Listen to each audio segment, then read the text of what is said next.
Hi, and welcome to our inaugural music interview for the Together Unlocked TV show. And I would like to introduce you to Remi Fox Novak, who is a musician I've worked with previously, and I think he would be fantastic on the show. So, Remi, would you like to introduce yourself? Hi there, yeah. My name is Remi Fox Novak. I am a producer, mostly with electronic music, although occasionally I sing and do other things as well. Brilliant. And whereabouts are you from? I'm currently based in Nottingham. I was brought up in the West Midlands in Shropshire, which I still spend a lot of time in. So, Remi, what got you into music in the first place? Oh, I don't know. I have vivid memories of long drives up to Manchester, where I was actually born, where I was having consultations with various doctors and operations. So it was always a long drive, about an hour and a half from Shropshire. And I just remember loving listening to the music in the car. I mean, it sounds a bit sinister now, but my dad was quite into the Clockwork Orange soundtrack at the time. But I absolutely loved it. I remember finding it terrifying, but in a thrilling kind of way.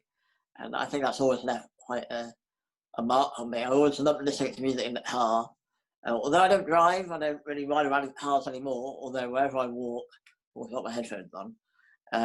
So I don't know, electronic music always seemed, I was exposed to electronic music quite early on, so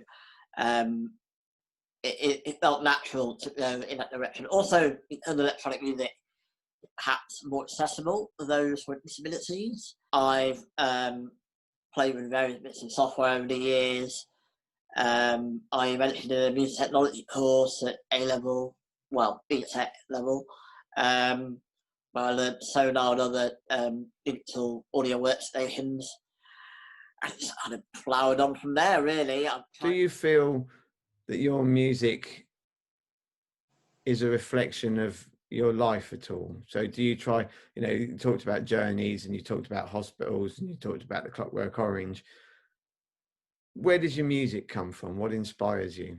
I suppose it's always an expression of my feelings. And I mean, there have been times when I've written poppier music, and I suppose that comes from a happier time and place. But I think the last time I was in that mode was early 2016.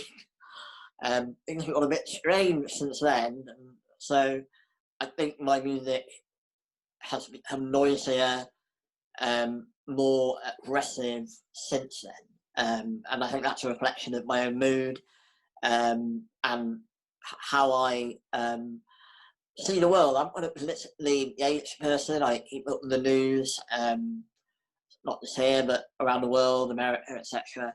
And whilst a lot of my music is instrumental, I like to leave some calling cards about how I'm feeling in the titles, and yeah, little things like that, just to signpost the feelings I'm having when writing this music. Okay, so to bring it kind of up to probably the last 6 or 7 months, lots of creative people have found lockdown both inspiring and blocking kind of at the same time in different ways. So, well, as a disabled person and an artist, kind of what has your lockdown experience been?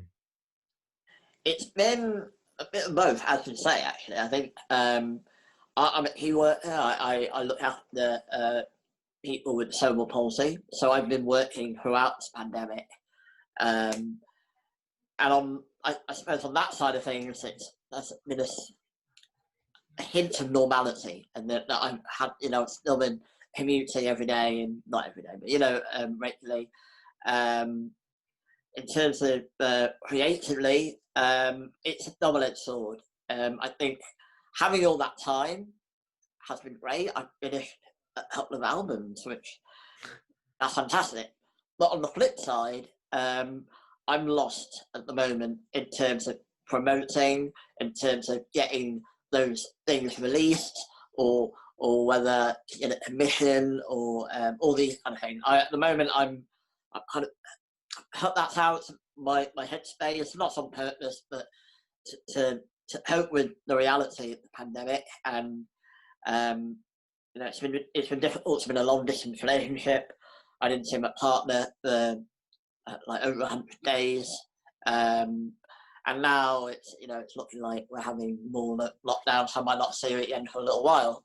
So any spare time I've had has really been to reconnect. Yeah, on the creative side, I'm kept creative. A small bonus has been that I've saved money, and so I've spent money as well, like on the ridiculous thing behind us.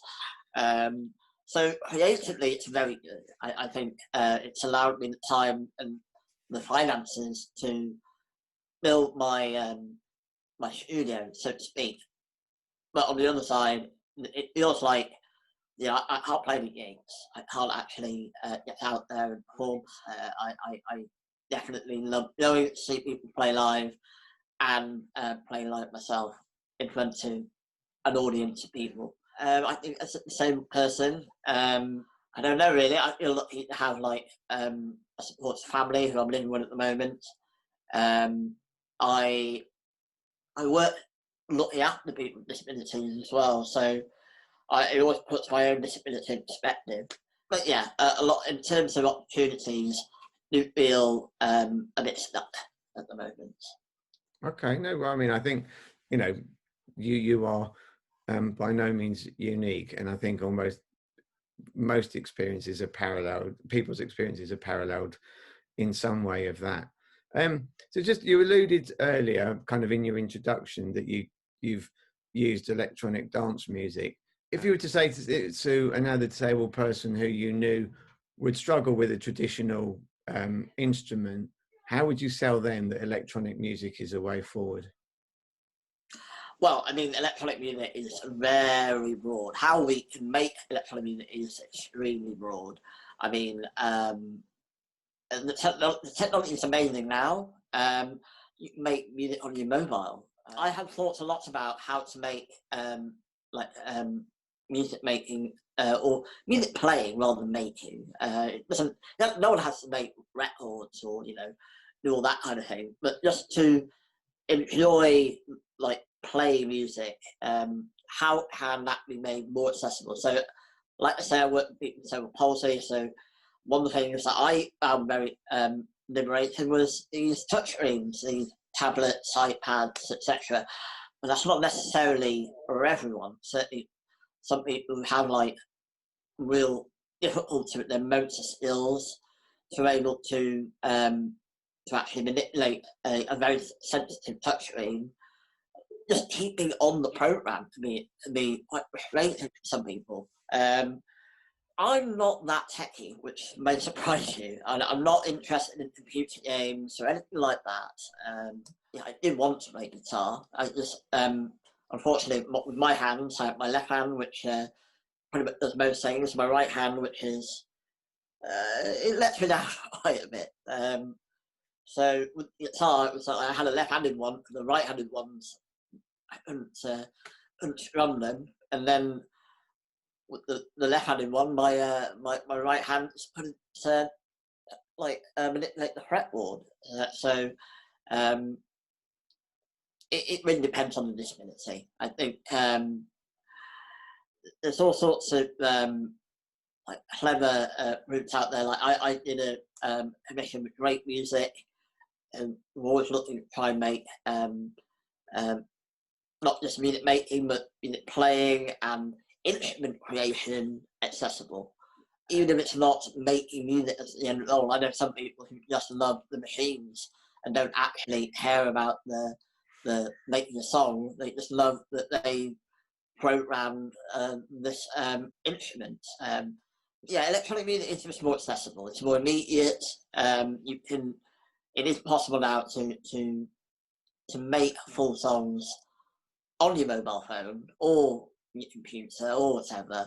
Or there's all these various boxes by these days, and it really does depend on what someone wants out of it. So Remi, you've recorded as a piece of music today, which we've got a film showing you using your technology to create the sounds. Would you just like to give us a really brief introduction into the piece? Yeah, sure. It's a lucid piece that I've prepared for this broadcast. So it came from me creating a sound on this hardware, but also interacting with the iPad as well, and then using a controller, which I've lost it now. Oh no, here it is.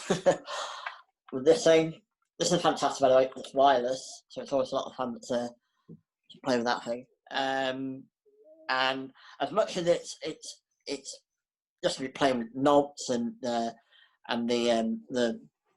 touch panel thing over here. It's all about how I made the sound in the first place and how I programmed the machines to do. So all that took about 2 days to actually program the things, but then play it.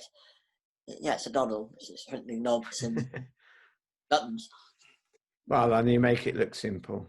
So thank you very much, Remi. And I look forward to being able to work with you in the real world again sometime soon.